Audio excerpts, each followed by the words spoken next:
And we're live. And we're live. Welcome to Waffle Time. Good morning. Yeah, sorry we've been away. I wasn't sure what time it was. Though. Yeah, it is the morning. It is the morning. It's a bit weird. Good Friday. Yeah, so happy Easter. Sorry.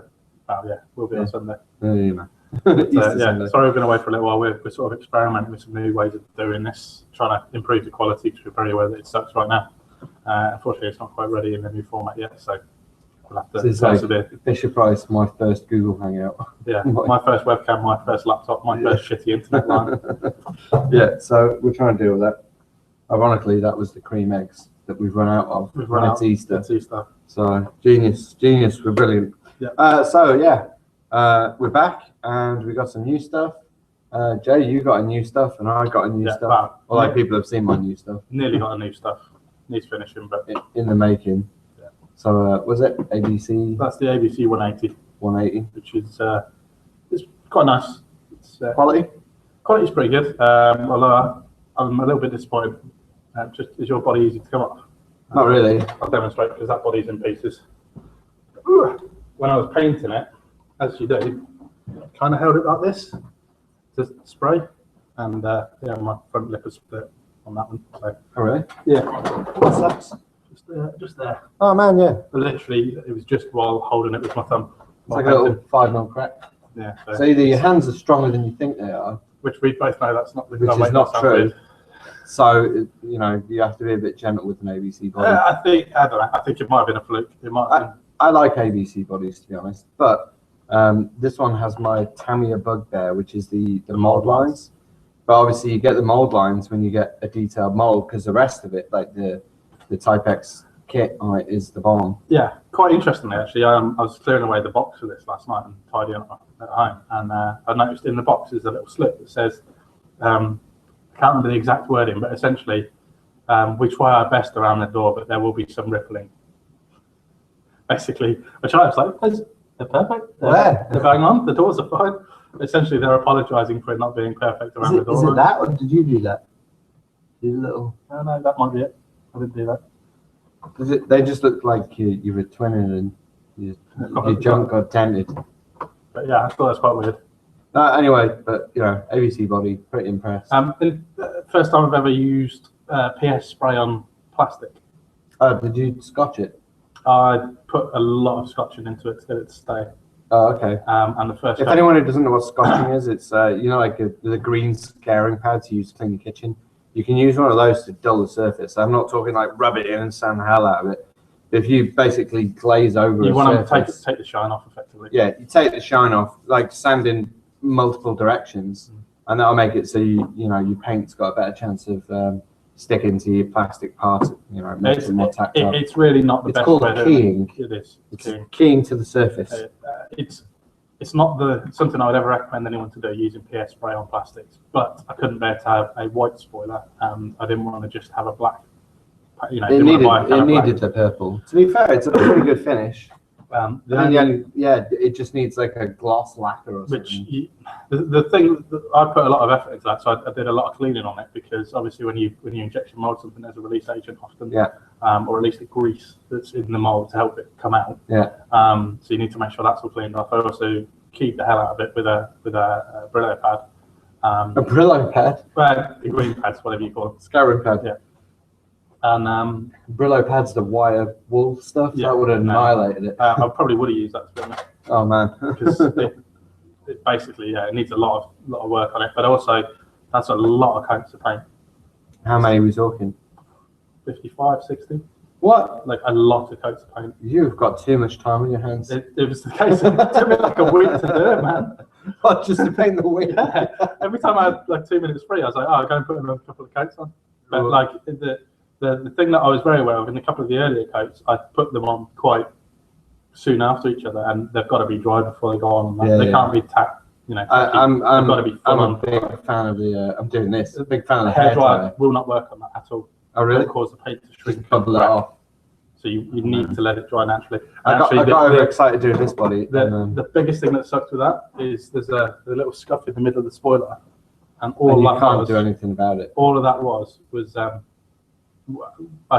I was obviously painting one side, then turning that over and painting the other side, and I painted the top side thought it was dry, turned it over, so I painted the top and bottom side, and as I peeled it off, a little bit of the cardboard that it was spraying onto, just peeled that off. But unfortunately, there's nothing you can do because you can't just put another coat on and it'll go away. That's part of the makeup. So yeah, it's part of the character. Getting there. It's I put a lot of time into painting that body, and I'm hoping to God that it doesn't drive like crap. Yeah, no. That's the worst thing when you make a body and like basically you're not quite sure how it's going to drive until you drive it, and then you either go, oh, I like this, I'm going to keep it, or yeah, God, I hate it. Does anyone want to buy a body? But I was saying with the hairdryer, I attacked this one a bit too hard.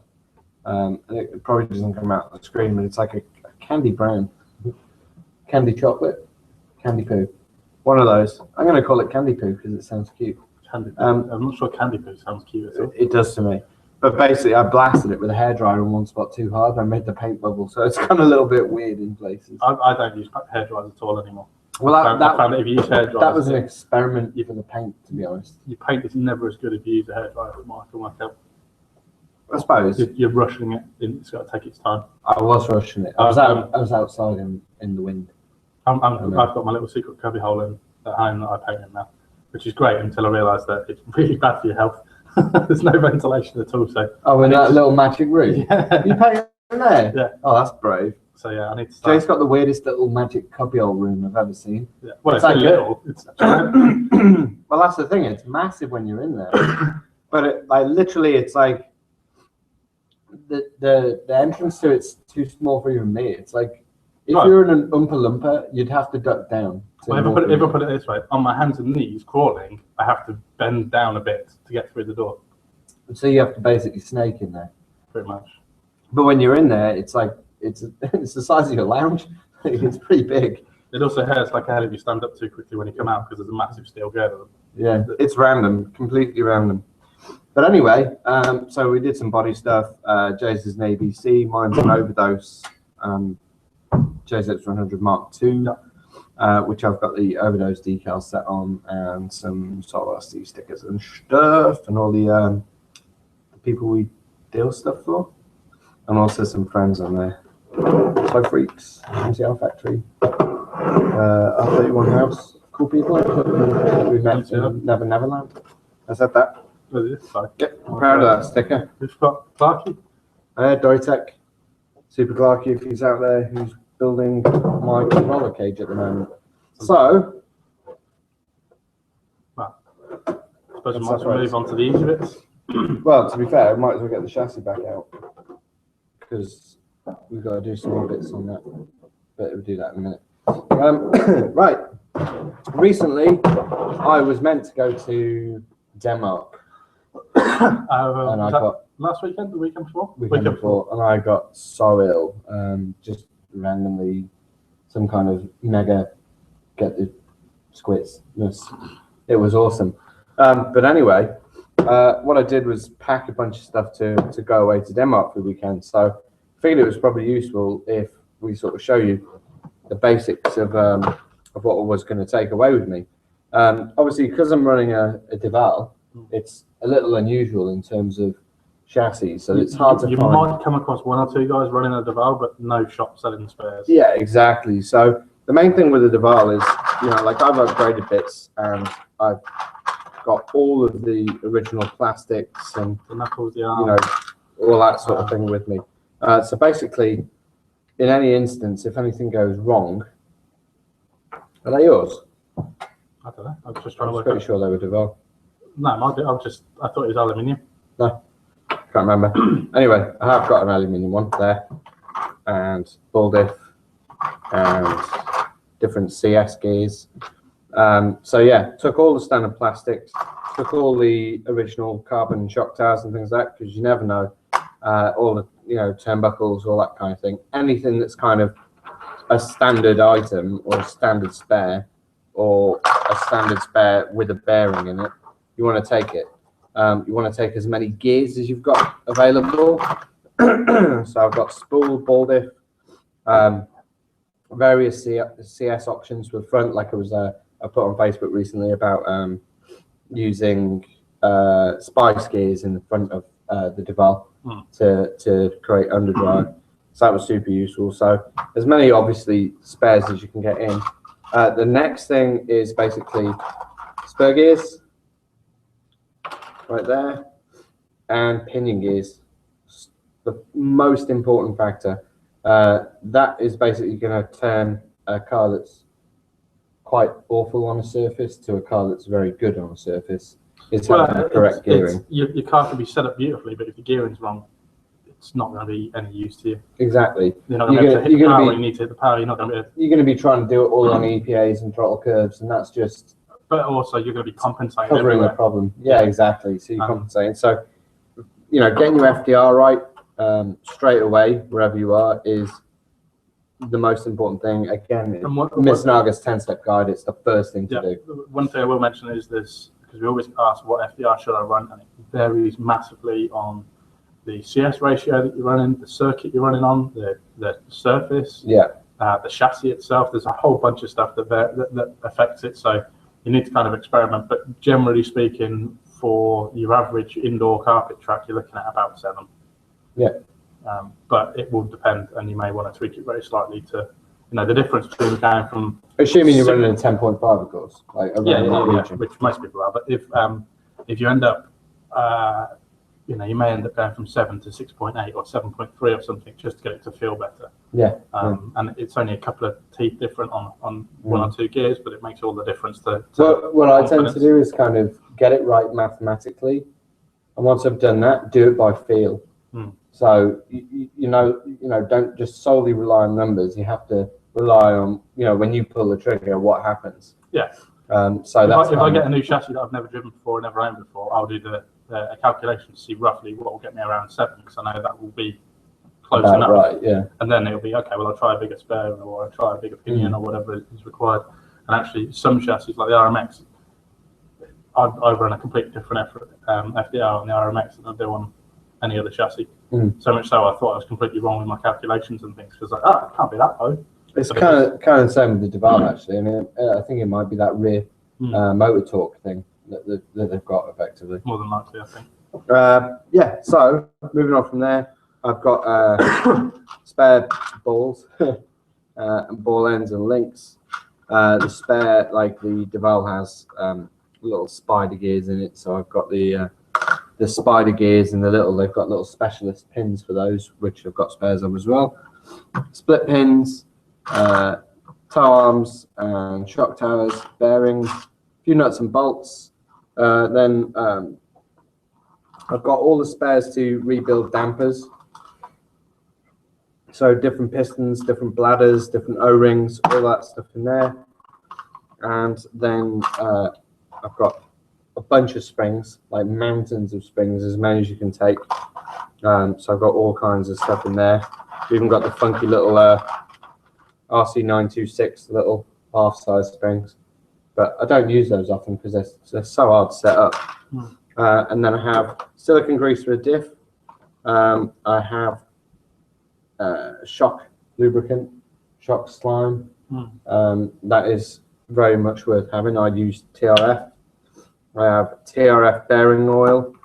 I have TRF fluorine coating liquid, which is basically a liquid that you coat your metal gears in, and it reduces the wearing on them and also protects the gears a little bit so they last longer. It quietens it down as well, actually. I've got some moly grease for where the prop enters the outputs and things like that. And then I have some black grease for the drive shafts. That's the MST black grease. So I've got all that, and then under there I've got a bunch of shims in case anything needs cleaning up a little bit or anything like that.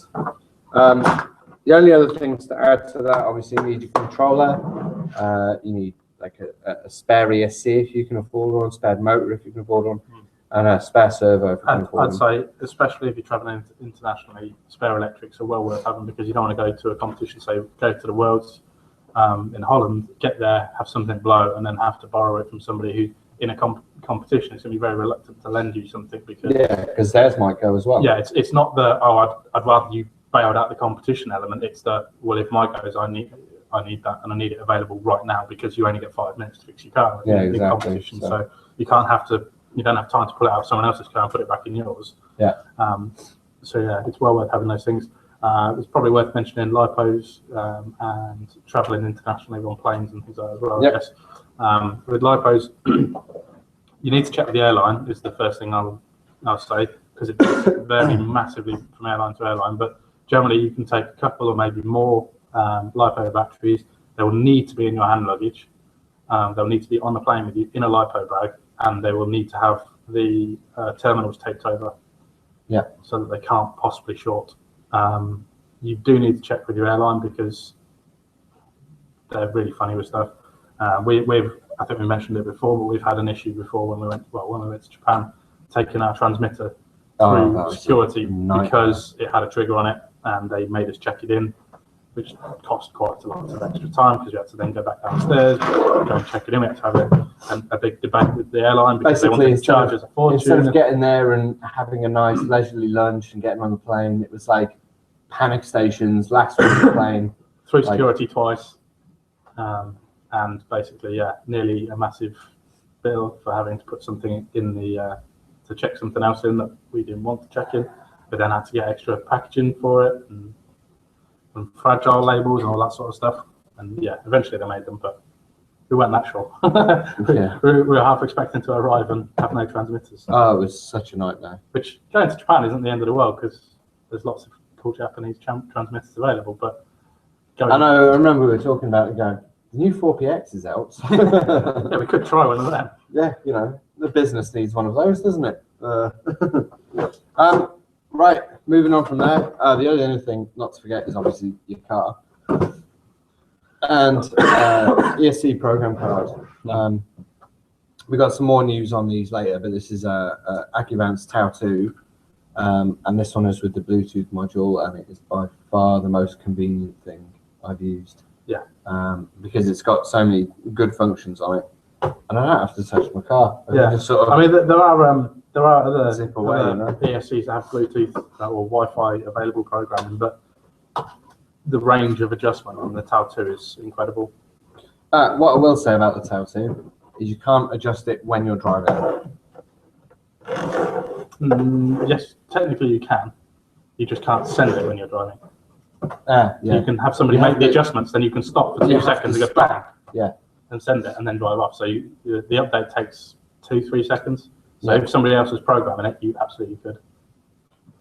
Well, that is good to know because when I tried it, the car was moving and it just went and stopped, and that was the end of that. Right. Next subject is these things, and these things are adjustable rear toe straps. This is the overdose version, or any adjustment of rear toe. We've got a couple of the overdose ones left. They sell out super fast. So I think we actually have some more coming. Probably next week. We should maybe. I've been greedy. I've got 4. That is greedy. I've got 1. But anyway, you probably get one on the front then. You can have 4 as well. Right. Me and Jay were kind of talking about what we're up to recently with tuning, and it kind of occurred to us that we're both playing with rear inboard toe quite a lot. Obviously, because we're on a hinge pin fixed lower arm, so it's not like the MS where you can adjust bump toe and things like that. But yeah, we've been adjusting rear toe, and we're both in agreement of how much of a factor that's been recently with it. Well, yeah, I mean, rear toe is something that it has a huge impact on the way the car drives, but normally it's roughly about right from the factory. You don't need to make that many changes. Yeah, I'd say so. You know, normally it's like with the Triple X. I didn't start playing with toe until I had the chassis for quite a while. But with the rear-wheel drive rear RMX, I couldn't get it to drive right, and I was changing everything about the settings.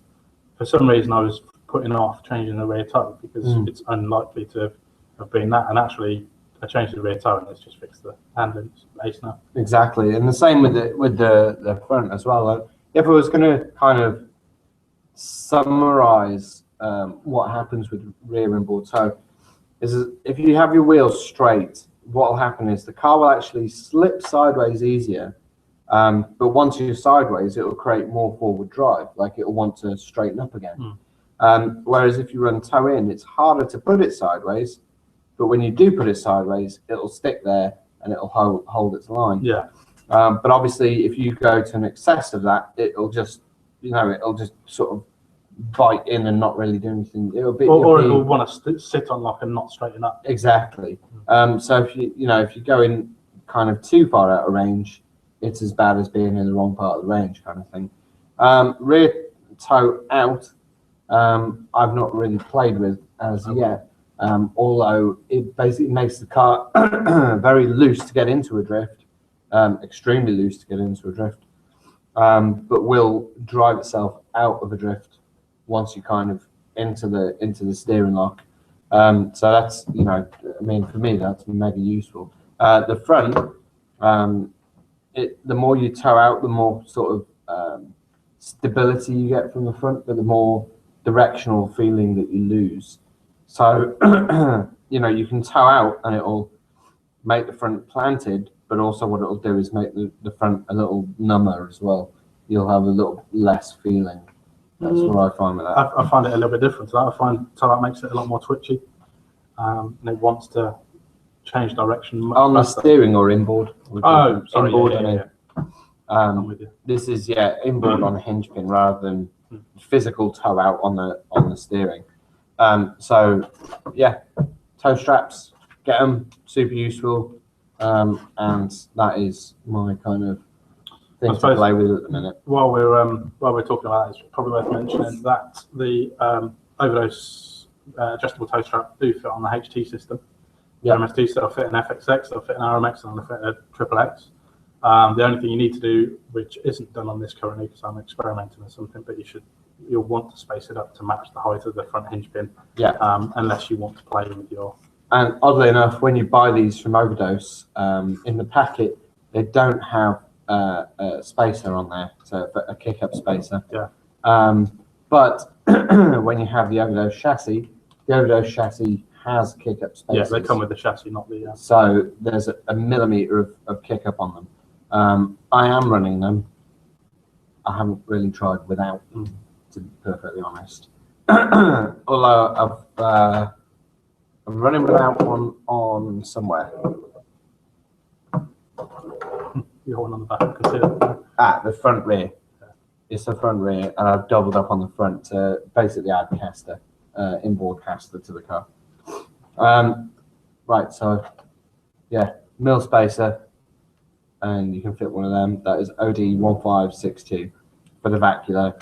Fits on the RMX, fits on the HT stuff. On the HT stuff, you'll probably want closer to 2 mil spacing to get it. You can experiment, but yeah. But the bolt holes are in the right place, and that's the main thing. Yeah. Okay, so the other thing that was been messed around with by us idiots is the LSD 2.0, the MST LSD 2.0.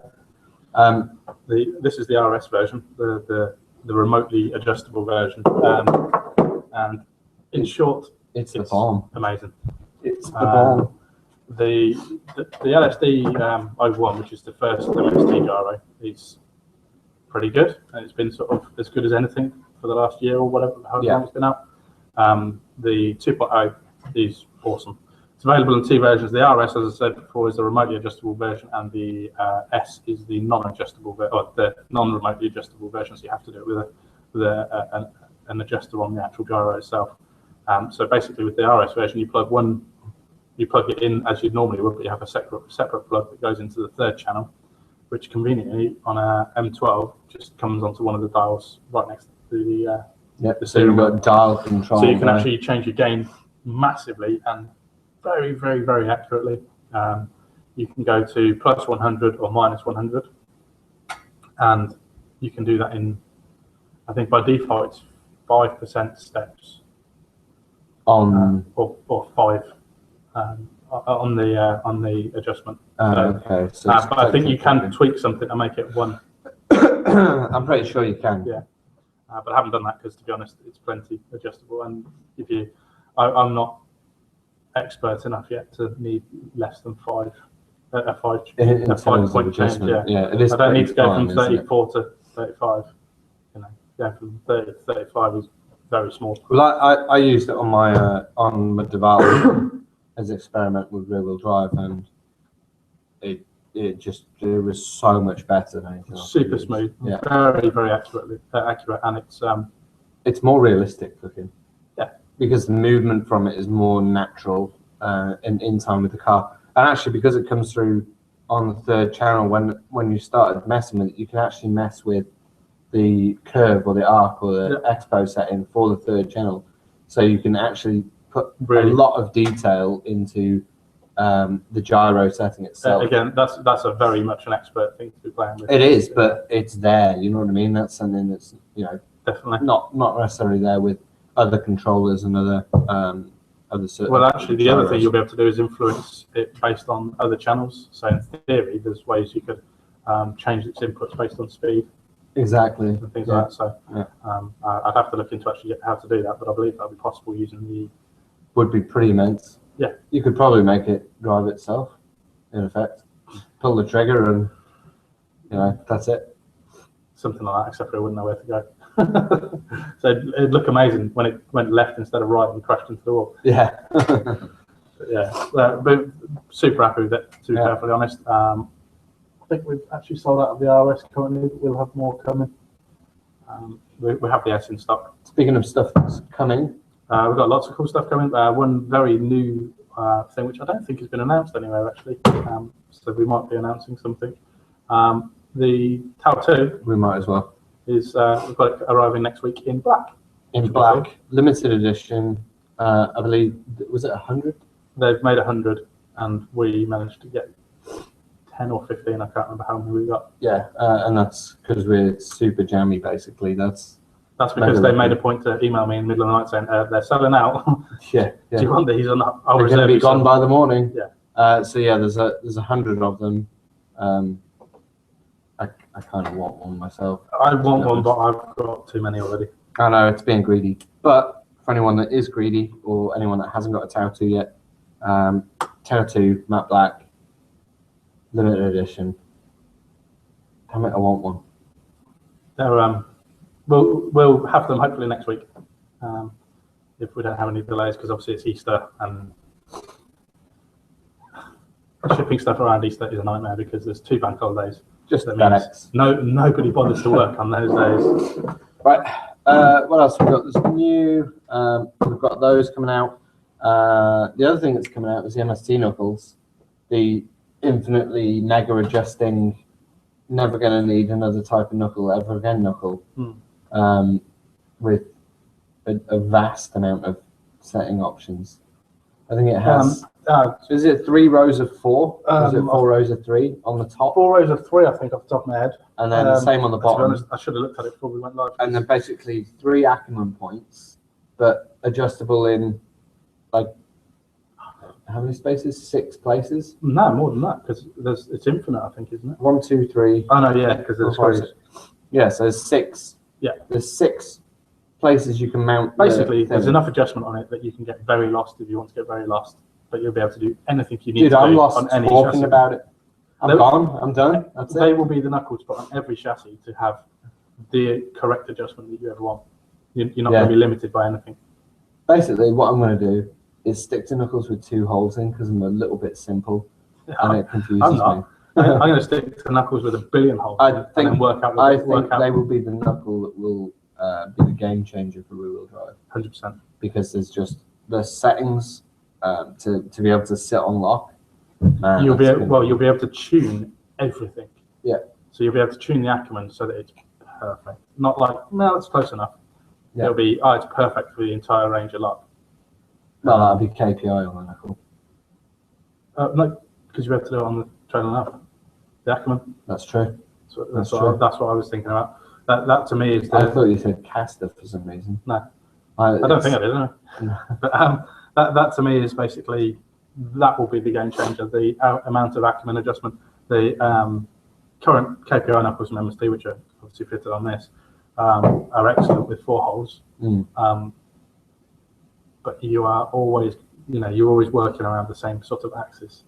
Whereas you can completely transform that. I'm pretty much overdose only on this chassis here, and that is like Overdose and tail slider.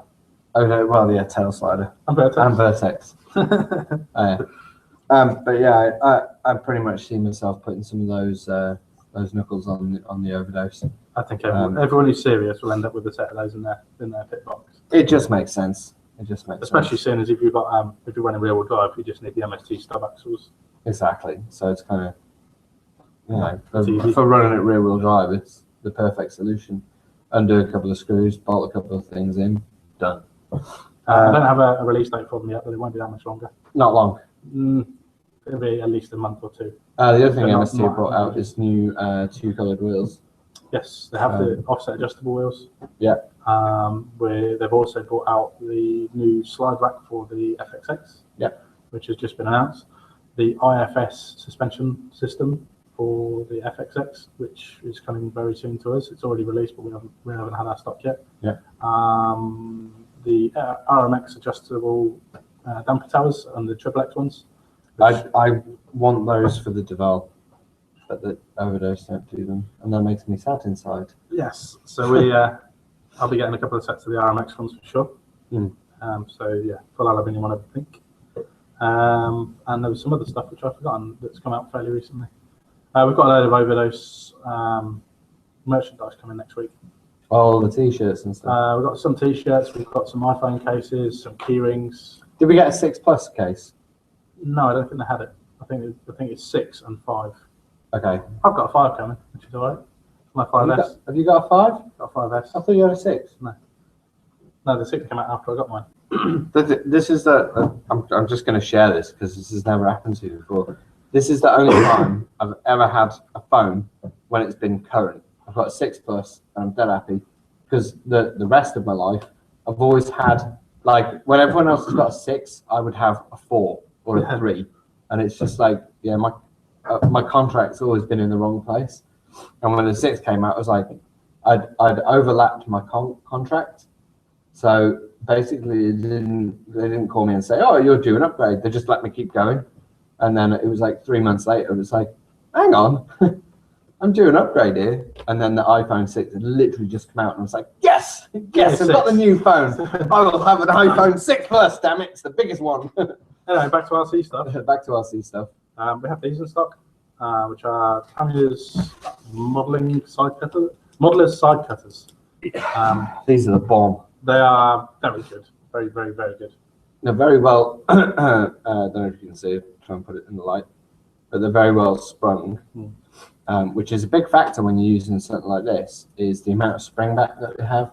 If you have something that's too strong, it's like using one of those hand exerciser things.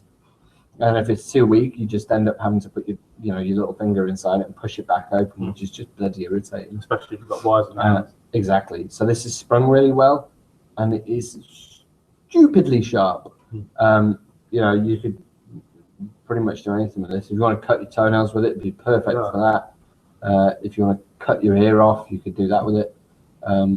But if you want to, cut a wire, that's fine too. And what I find it super useful for is, let's have a demonstration. Basically, if you need to cut wire, it's literally just super easy. But then you've got the silicone, so you can just literally give a little squeeze around your silicone, and then your little bit of silicone pops off super easy and neatly. Most of the time, a lot of people end up doing this with scissors, which is super crappy. The other way to do that, all their teeth, which is not good for your teeth. Another way to do it, have we got one of our blades handy?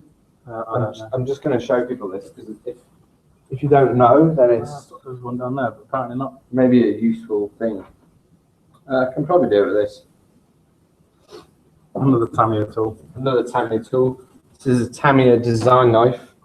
It's the bomb. But basically, if you need to take the end off a wire, you can put your knife on it like this and literally roll it. So you can just roll it along the surface, right? And then does the same thing. So that's a pretty handy thing to know. Should have named this one Wiring by Mitto. Yeah, maybe. But I figured since we're here, I'd show you that. So there's a little trim bit of wire. The tiniest, crappiest view ever. Yeah, but it is neat though. Look. Yeah. That's with the blade, and that's with the snippers. Hmm.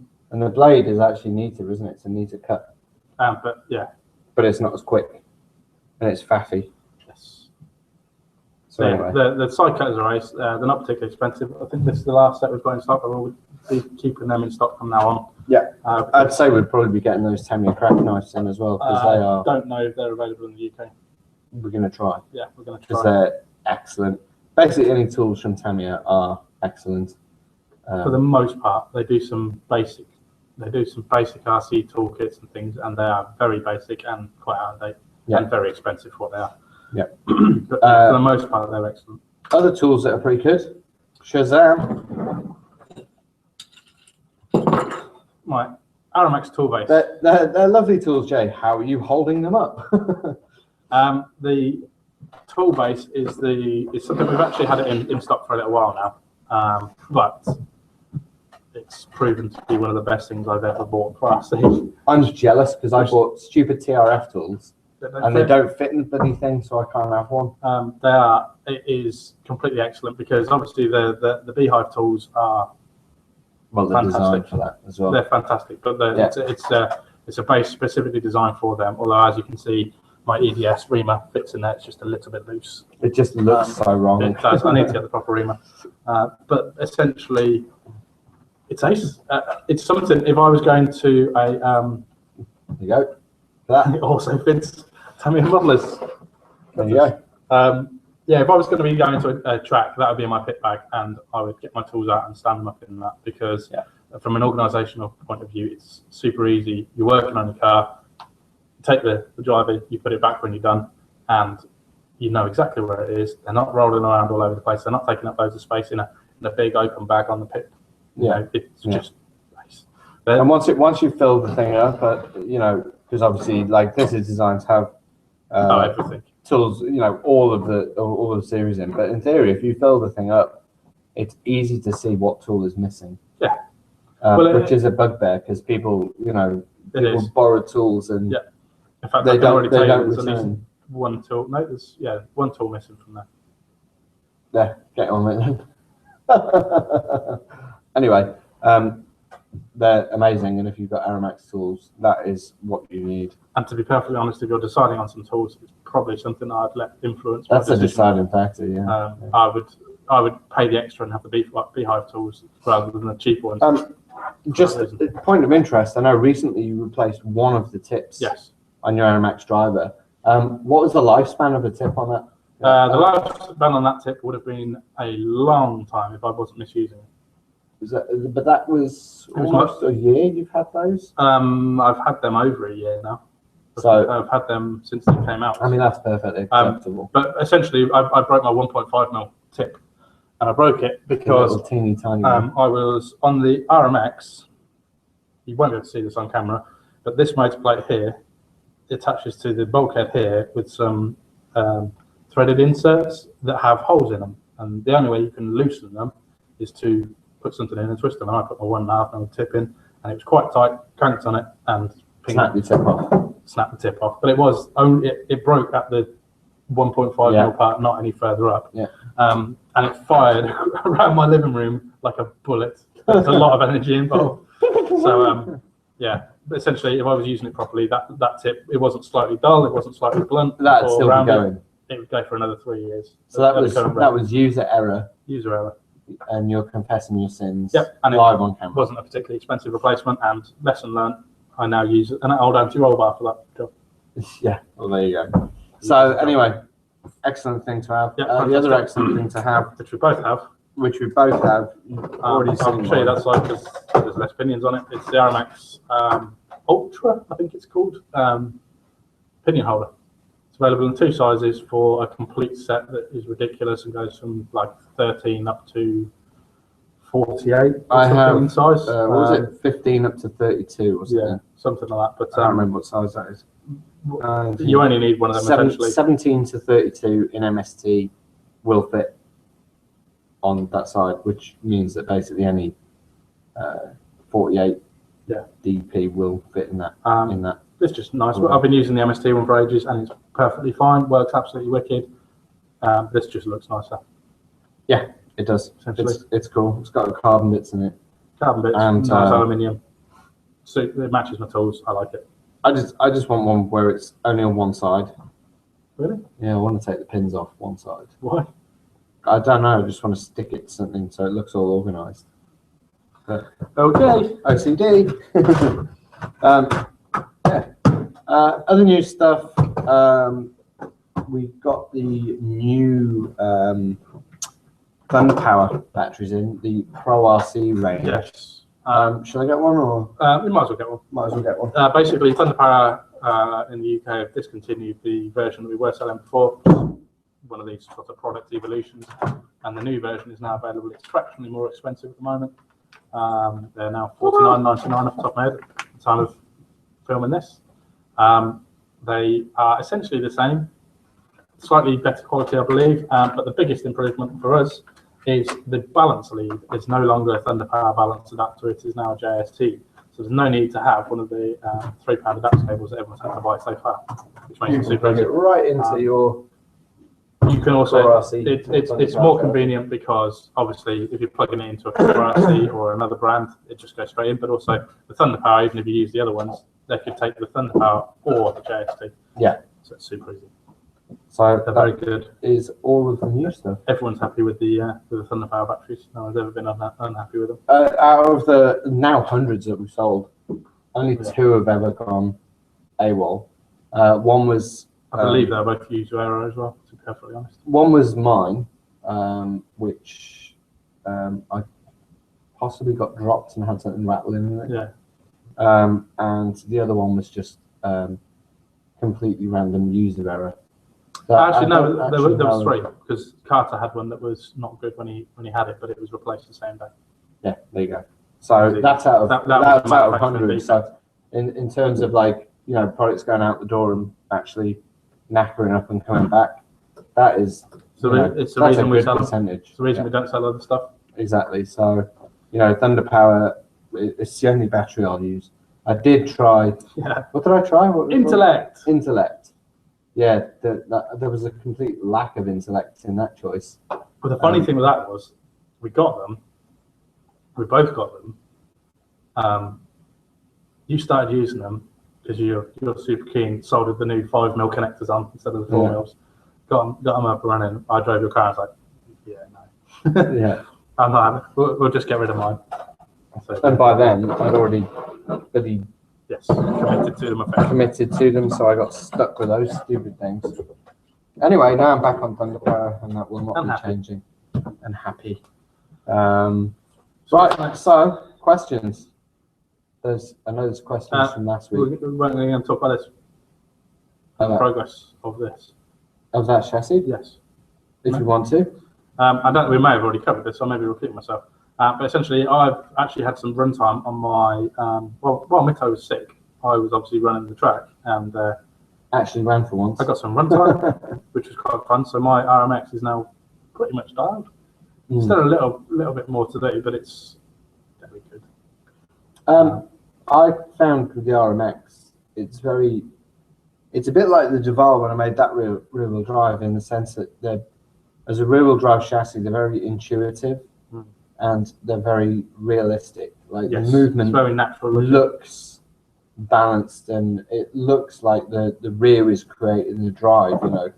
Instead of kind of looking, I don't know, like it's just flopping around front wheels, which is what a lot of the rear-wheel drive stuff can look like. It just looks. Well, it looks how drifting should look, and that's that the control comes from the rear. Yeah. But that looks like the front when it's running. The front is controlling that direction. Yeah. Whereas other chassis look like the front's just on lock, and it's you're sort of a bit crabby, Whereas that's directional. I'm very happy with it, to be perfectly honest. And actually, I haven't even finished rebuilding my four-wheel drive because I'm so happy with this one. You need to get your button gear. I do, but I'm putting a bit of time into rear-wheel drive. Yeah, rear-wheel drive is fun, and the Euros Worlds are coming up. Yep. All booked in. Looking forward to it. And you're entered in rear-wheel drive, are you? I am now entered in rear-wheel drive, which is kind of funny because I didn't think it was a big deal, but apparently it is. I thought it was just like, yeah, I'll give that one a go. To me, it's just like, I'll enter, see how I do. And I didn't realise for some reason, I thought the rear-wheel drive competition was like a tag-on free competition. I didn't realise it was paid. And so, yeah, I've just doubled my entry fee. Good job. So, yeah, that's not. I was debating doing it if it was just a bit of fun. Yeah, that's all I thought it was, to be honest. And it's only because I've actually committed to the channel that I'm doing rear-wheel drive that I'm sticking with doing rear-wheel drive because I have not put the practice in, and there will be people there that will kick my ass. I wonder if any of the Japanese guys are going to enter rear-wheel drive. Because I'm going to say no. There was rumours about the Japanese rear-wheel drive champion attending. As far as I know, it's the same as last year attending. Although I think Hayato might be coming, but I believe the Yokomo guys. I could very well be wrong, and I'd like to be wrong, but I expect that because they're being brought over by Yokomo and Yokomo don't make a rear-wheel drive chassis, that they won't have a car to enter. Because they might. We'll see. I mean, Baggy's got a rear-wheel drive. Baggy's not a Yokomo driver. He's a Yatabe advisor. Exactly. He's a Yatabe He's not a Yokomo driver. I think that's sad. He's a very nice man. I didn't meet him when I was over there. I was hoping to, but he wasn't available. He's always very helpful, and he smokes a lot. Yeah. I don't know if he smokes a lot anymore, but when I was there, he definitely smoked a lot. And he has long fingernails. Okay, that's an unusual fact to know about somebody. I know, but it was something that I noticed about him. He has long fingernails. So, but yeah, super nice dude, super helpful. Same as with basically anyone who's at a professional level of RC drifting is a really nice person, and they just want to help you all the time, and they want to drive with you, and they'll tone down their driving so it makes you look better. Yeah, that happens for sure. It's like, this guy's not very good. I'll go easy on him and make him feel better. Yeah, and then when you start pushing a little bit and thinking, yeah, I'm kicking his butt, he'll suddenly find like 30% more speed, and you'll go, huh, what? That happened at Tetsujin with you'd gone home, but Marin, or Melon they call him on the videos. Yeah. He came to Tetsujin, and I've been running. We were running there the whole time. Yeah. And I kind of got as fast as Mizunaga. Like I could keep up, and I was so happy about it. And it was like, yeah, finally I can keep up. Bloody Melon turns up, doesn't he? And he is literally like almost double the speed of Mizunaga, and I still have no idea how he was that fast. It just doesn't make any sense. So yeah, anyway, when I thought it was good, and Mizunaga is bloody good, turns out that he's just playing, and I was half of the way there that I needed to be. Yeah, I think the funny thing was I think we spoke about this before at Tail Slider for me, where one of the local guys just backed right off. Yeah. And was literally sort of, okay, I'll teach you. Yeah. I'll be patient and teach you while you're learning. It's quite funny. Yeah. Right, questions. Gavin Roberts has asked us a question this morning, which is very relevant to what we've been saying. He says, you're talking about grease and stuff on a plane. He's moving to Kawasaki on Tuesday and bringing stuff with him. Metal polish, flux, 3-in-1 oil, ceramic bearing lube, and plastic polish. And no, I shouldn't. I don't want to rebuy the stuff. Or have to do the research. Moving where? Kawasaki? Yeah. As in Japan? Yes. Don't take anything. About when you get there, there's stores everywhere. The thing you have to realise is you can't take any pressurised containers. So, assuming the 3-in-1 oil is just a tippy can and not one of the... Also, 3-in-1 oil isn't really the best stuff to use. Get some TRF stuff in any local hobby shop in Kawasaki. The advice I'd give would be ring the airline if you really want to take it with you. I wouldn't bother. It's not. He goes on a bit to say basically it's Japan. You can't see much more than a slap on the wrist. It's not Japan. It's customs at Heathrow or wherever you're flying from. Actually, customs in Japan. If you've never been to Japan before, you get a bit of an interrogation, and you're moving there. So I'm assuming you're going to work there. Yeah. Kawasaki, you might be American military, so you might run a base, which you get away with anything. But actually, in Japan. The rules are set. So if you try and, like here, we can kind of go, well, you're not supposed to put the pen on there. And you think, well, it doesn't matter. It's just a pen on a desk, whatever. But in Japan, someone will tell you off for that. Someone will apprehend you. And if it's that is not, you don't really want that when you're entering a country because they can take you to just turn around. So Japanese customs are hard-faced. I got very, I was very surprised when we went through customs because I got a bit of an interrogation that I wasn't expecting. Yeah. Like I've never been to Japan before. I fully expected go to customs and there'll be some happy Japanese lady like, oh, welcome to Japan. Now there you go, done. And it was like, why are you here? Where are you going? Where are you staying? Like, what's the address of where you're staying? Show me it right now. Who are you with? How much money you got? Yeah. Let me look in your bag now. Open your bag, show me everything, show me inside your wallet. I tell you this, I've been 10, 11, 12 times, I can't remember. Literally, I remember the times where my bag wasn't searched rather than when it was, because it will be searched going in through the airport, you know, you will be getting hammered. Because that's just how it is. That's they do their job to the letter. Yeah. So yeah, be careful going over there. I don't take oils over there. I buy it when I'm there. The only thing I would say, I took bearing oil with me, mostly because it was in my pit bag or pit box, and I didn't think about it. It went in the hold. I didn't take it hand luggage. You will not get any fluids at all in your hand luggage anymore. Also, do not. Take tools in your hand luggage. Oh no. They will get binned off. I lost a very expensive set of hoodie tools. You may fluke it and get through, but when you're talking about a few $100 worth of tools, don't even try it. Yeah. Literally, don't bother. Yeah. Give up. Leave my home. Buy some more. I took mine in my case, fully wrapped up, and actually I took an extra precaution of covering all the tips because I didn't want them stabbing anything in my case. But I also didn't want them stabbing through the case, and then my case being black flagged and having all of my gear lost because I had a lot of case. Yeah. So anyway, yeah, have fun, and if you're going out there, learn some Japanese. Next question. Right, I think that we don't have plenty of questions to be perfectly honest. We had some stupid ones from last week. Yeah, I'm going to struggle to find them, I think, because they're from some time off. Are they in the book face? They are, but they're further down in the group, so you'll have to bear with me while I find them because there's a lot of posts since then. Wasn't one about your beard? I think it was just our beards. One thing we haven't mentioned, which we're a bit stupid for. Beard care products? We're hiring. If you want a job. Basically, if you want a job, follow the rules of the. Go on our blog. Go to solarc.com/news or go on our Facebook page and there's a link. Yep. We don't want people to send us messages asking about a job. We don't want people to come down here and ask about a job. We want you to read the post and do what it says at the bottom of the post. Basically, we've given, I think we advertised on Tuesday, was it? Yeah. And you've essentially got 2 weeks to apply for the job. Yeah. And basically that's when we'll start looking at it. So we're not going to talk to anyone for the next couple of weeks about we're happy to answer questions, obviously, as long as it's not about salary, because read the post. But if you've got a genuine question about the job, we're happy to answer it. But basically, read the post, follow the post. And don't feel that if you don't have a lot of experience with RC, that is the determining factor. Yep. It's not the most important factor. The other element of it is if you somebody was talking about pay cut. It's like we haven't advertised the salary. We're going to pay what we think is worth. Yeah.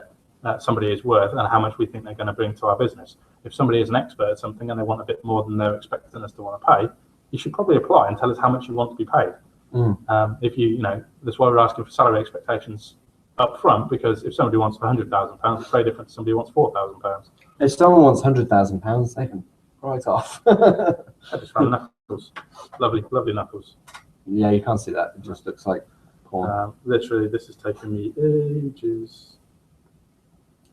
We're putting a lot of effort into finding these questions when I know that they're dumb questions. Oh yeah, from Jens. Hi Jens. Jens. How many beard transplants have you gone through together when you have currently? None.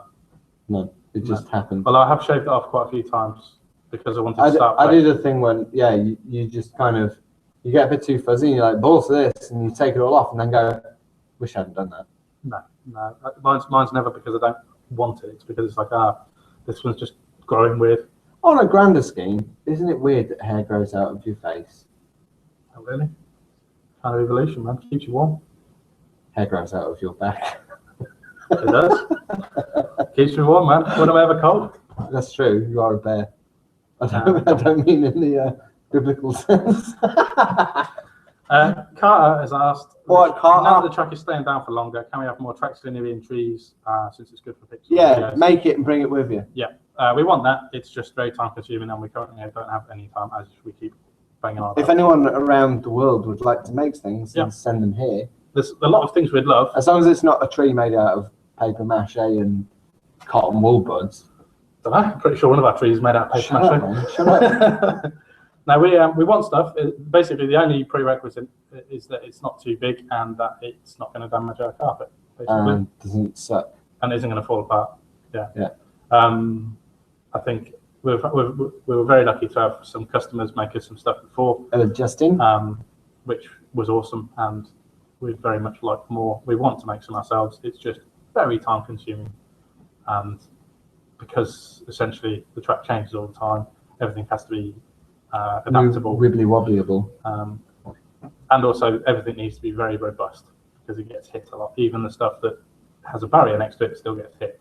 But we basically, our additions to the circuit have been making the circuit stronger. Yes. So yeah, definitely. That sort of arranges that for you. Next question. Well, we were talking about this is a question based on the fact that I said we were going to try and pre-record a Waffle Time because we're very, very aware that this quality sucks, but it's not our fault. It's not our system that we need to invest in. It's the limitation of our internet line that we're able to get on this particular industrial estate. We can have better, but it will cost us over £1,000 a month, and currently that's not affordable for us. So yeah, we're basically well, Josh has asked, does pre-recording mean better quality video? Yes, it does. Yes. That's the plan. We have full high definition cameras. In fact, the camera we're recording on right now is a high definition camera, but it doesn't transmit live. So the only way we can get a better quality video is by pre-recording it, editing it, uploading it, done. Which is something we plan to do, but the problem with pre-recording stuff is there's technical limitations to get around. For example, we have a Canon 700D that can only record for 12 minutes without a limitation. So now I've had to put some new firmware on there, which now means it can record for half an hour. But currently we're on... Hence we need an edit in there somewhere. Is there a timer on this? I don't know. We're basically an hour. Yeah. Is it an hour? So we've had to have stopped this and edit and... Blah. Next. Next. Well, actually, this has already happened. Ben Clinton's asked if he can make some clipping points. Hi, Ben. Yes, you can. It's over there. For the past. Yes. It's over there. It has a bell on it. You hit it and it sounds like a cat's playing with a toy. It's Mitto and James from the future saying yes. Playing Hit the Cat. Does Mitto always wear a hat? Yes. Yes, he does. The only time he doesn't, it's freaky. Do I need to expand upon that? Or is it just a yes, no answer? Do you want to show what's underneath the hat? No. I always wear a hat. I've done it for years. Yeah. I actually haven't got a top to my head. I've just, there's literally where the hat goes, there's just a line, and then my brain pokes out. It's like a prosthetic thing. It's fitted to your head. Yeah, it's actually stitched on, which is why I change it so rarely. Yeah. Got a new Alpine Stars hat though. It's kind of weird when Mitto does take his hat off. It's literally like, ooh, somebody else is here. A baby. And the only other question we've got, again, a stupid one, Arno was asked, is winter ever going to end? Well, kind of started to. It was a very nice day yesterday. Winter has ended for me because I've got a Corolla. Oh, yeah. I don't think we talked about that, have we? No, we should. Corollas should always be spoken about. I've got a Corolla. I mean, another Corolla. How many Corollas do you now have? 2. Well, 3. The other one's not a Corolla. I don't even say it's a Corolla. No, it's not. It's got the right engine in it. It's 11. It's not a Corolla. It's got a right engine in it. Some will say maybe not. My T-shirt has come from a guy in America whose name I've forgotten, which is a bit of a pain. But that is a brilliant advert and recommendation, James. The guy basically is a member of the Club 4AG.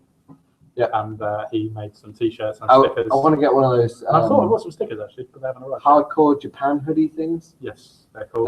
That's cool. This guy has made a 16 valve version, which I have here. He also made a 20 valve 4-ad version for anyone that's interested. go on the 4AG group. For me, I'm interested on Facebook, and its name begins with an R. If you give me a minute, I'll find it. Jay, What? have you got a Corolla? Yeah, I've got 6. You're a liar. No, they're all little miniature ones. I think everybody should post on our Facebook and demand that Jay buys a Corolla. He really wants one. He's just being a sensible old git, and we need to get that out of him. So everybody, please torture Jay with pictures of Corollas, comments about videos of Corollas, anything to do with Corollas. It's not going to help. Just send it at Jay. Wear him down. Make him do it. It's not going to help. Then he'll smile more. It's not going to help. We'll make Jay happy. I can't find this guy's name. I think that might have come across as creepy. I went like this. We'll make Jay happy. Yeah, don't do that. I can't find this guy's name. Oh well, it's in the Club 4AG group. Club 4FAG. Can I say that? No, probably really. Not. You probably shouldn't anyway. You did say it. I don't mind. I've got gay friends. Well, this post is very active. But this group is very active. 4AG? I'm looking for something that was posted last night and I'm still scrolling. Jesus. Anyway, can't find it. It's on there.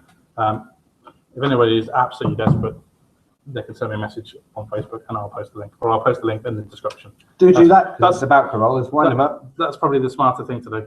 Everybody asks for the 20-baht t-shirt. Everybody gets blocked on my Facebook. I log into Facebook. White page. Adverts. Yeah. You might be friends with.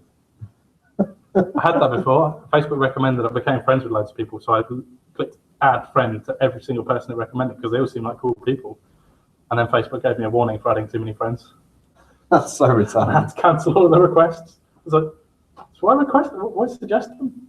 It's silly. I'm trying to. I got banned until I cancelled them. I'm trying to delete people from Facebook because I don't know them. I have a lot of people on my Facebook that I don't know now. I like the ones that are into drifting and stuff, but then I've got, like, I had one lady on there who was quite a large black lady who basically liked to put pictures of herself up in, like, lingerie and stuff. And then there were videos of her doing things that I didn't want to see that lady doing, to be honest. I don't believe her. You wouldn't have added her as a friend. Well, like, honestly, because they just come up in millions of lists, don't they? So I just add people because they didn't want to be a dick and say, no, I'm not being your friend. But now regret it because lots of them aren't. I think they might be not real. Anyway, let's stop talking about large black ladies in lingerie. Okay. Well, you're getting turned on. No, quite the opposite. Okay. Anyway, I think that's kind of us done, isn't it? Yeah, that's all the questions. We're open today, for anyone who didn't know. We're open from 1 tomorrow. We're open 1 till 6 today, and then usual hours tomorrow. We're closed on Monday, but the track's closed anyway. Yep. So that's just kind of normal hours, to be perfectly honest, this weekend for us.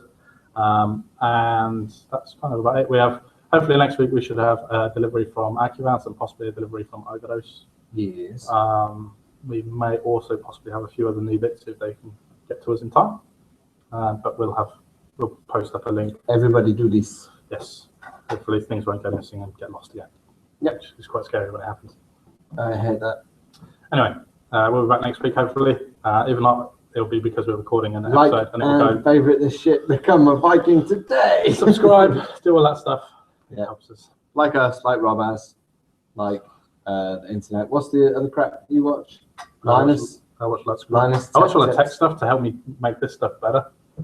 It's not helping currently. It is. It's just we're still on this crap. It's helped us. We've got a plan. It just hasn't been. So if you want to know about Jay, watch Linus Tech Tips. And what's the other one you're looking at? Cootie? No. I don't watch PewDiePie. He's an idiot. He's an idiot. He's a rich idiot. I was showing you because of how rich he is. Because I read a thing. That's a long story. Basically, he has a shitload of money from YouTube. I basically watch Corolla videos. Yeah, that's all that happens. I finish work here, I go home, I watch Grand Designs, and then I watch Corolla videos. That's pretty much it. Which basically sums up my life. I want to build a house with a big ass garage and have a Corolla. What you have to realise is I've already watched all of those videos at least 20 times. Grand Designs, all the Corolla videos. Corolla videos. I'm probably Grand Designs. I watch the same ones over and over, and I'm still trying to get my head around how the hell Wayo drives an 86 like that. Like, now I've got an 86 and I'm driving it and I know what it does, like fully understand what it does. I don't know how he does that. Like the way he makes, he's creating understeer on the front, washed understeer, so that he can change direction faster. I don't know how to do that. I've drifted a lot for a long time, all over the world. I don't know how to do that. I can't help you. Nobody, Wayo can help me, but that's about it. It's next level. It's past that next level. It's next level. It's superhuman. It is superhuman. It doesn't make any sense. Anyway, let's finish and stop waffling. Buy a Corolla, buy an RC car, buy a house, and be happy and be free. And we'll see you next time. See you next week. From Waffle Fuckers.